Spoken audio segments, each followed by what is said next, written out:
सुनिला कवन समधि बड़ी धन सेठ जी। सुनिला कवन समधि बड़ी धन सेठ जी। सब धन सेठी राउर आंगन में निकलब जी। सब धन सेठी राउर आंगन में निकलब जी। का बिच के थाली लैला का बिच के लोटवा जी। का बिच के थाली लैला का बिच के लोटवा जी।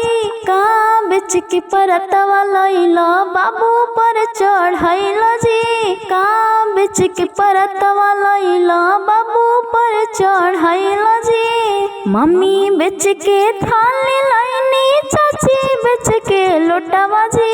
मम्मी बिच के थाली लैनी चाची बिच के लोटवा जी। दीदी बिच के परतवा लैनी बाबू पर चढ़ैनी जी। दीदी बिच के परतवा लैनी बाबू पर चढ़ैनी जी। सुनिला कवन समधि बड़ी धन सेठ जी। सुनिला कवन समधि बड़ी धन सेठ जी। सब धन सेठी राउर आंगन में निकलब जी। सब धन सेठी राउर आंगन में निकलब जी। का बिच के चैनवा लैला का बिच के अंगूठिया जी। का बिच के चैनवा लैला का बिच के अंगूठिया जी। का बिच के सफरिया लैला बाबू पर चढ़ैला जी।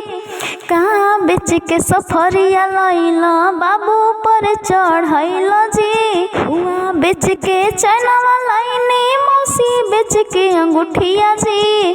हुआ बिच के चैनवा लैनी मौसी बिच के अंगूठिया जी। मामी बिच के सफरिया लैनी बाबू पर चढ़ैनी जी।